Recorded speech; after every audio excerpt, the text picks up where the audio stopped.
பணிப்புகள் August 17, 2026. இன்றைய தியானத்திற்கான தலைப்பு ஒன்றாய் தரித்திருங்கள். தியான வசனம் எபேசியர் 4:3. சமாதான கட்டினால் ஆவியின் ஒருமையை காத்துக்கொள்வதற்கு ஜாக்கிரதையா இருங்கள். ஒரு கோழியின் லெக் பீஸுக்காக டெவ்பெரி பேப்டிஸ்ட் திருச்சபை 1800 இரண்டாக பிளவுபட்டதாம். அதை குறித்து பல கதைகள் நிலவுகிறது. ஆனா அந்த திருச்சபையின் தற்போதைய அங்கத்தினர் ஒருவர் சொல்லும் போது, அத்திருச்சபையின் விருந்தின் போது ஒரு கடைசி கோழியின் லெக் பீஸுக்காக இருவர் சண்டையிட்டு கொண்டனராம். அதில் ஒருவர் அந்த கோழி தொடை தனக்குரியது என்றாராம். மற்றவர் தேவன் அதை கேட்க மாட்டார், அது எனக்கு தேவை என்று சொன்னாராம்.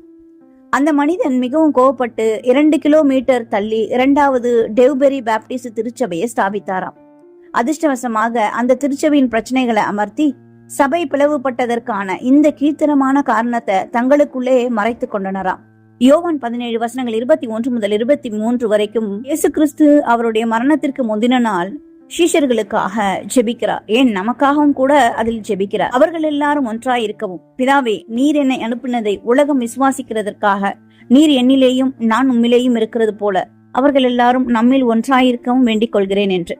எபேசியர் 4:3-4 பவுல் இப்படியாக எழுதுகிறார். சமாதான கட்டினால் ஆவியின் ஒருமையை காத்துக்கொள்வதற்கு ஜாக்கிரதையா இருங்கள். ஒரே சரீரமும் ஒரே ஆவியும் உண்டு என்று வலியுறுத்துகிறார்.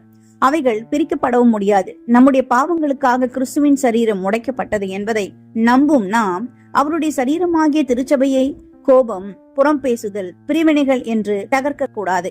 திருச்சபையின் ஒற்றுமைக்கு உங்களின் பங்களிப்பு என்ன என்பதை, அந்த ஒற்றுமைக்கு நீங்கள் வேறு என்ன செய்யலாம் என்பதையும் ஜெபத்தோடு சிந்தித்து நடைமுறைப்படுத்துங்கள். நீங்கள் எல்லாரும் கிறிஸ்து இயேசுவை பற்றும் விசுவாசத்தினாலே தேவனுடைய புத்திரராய் இருக்கிறீர்களே. ஏனெனில் உங்களில் கிறிஸ்துவுக்குள்ளான ஞானஸ்தானம் பெற்றவர்கள் எத்தனை பேரோ அத்தனை பேரும் கிறிஸ்துவை தரித்துக் கொண்டீர்களே.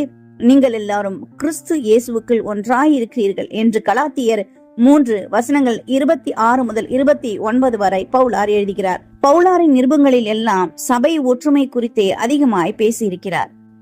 நேரம் கிடைக்கும் போதெல்லாம் பவுலாரின் நிருபங்களை அதிகமாய் தியானிப்போம். அவருக்கு சபையின் மேல் இருந்த வைராக்கியங்களையும் அன்பையும் படித்து நாம் அதன்படி நடப்போம். தேவன் நம்மை ஆசீர்வதிப்பார். இந்த நாள் உங்களுக்கு இனிய நாளாய் இருக்கட்டும்.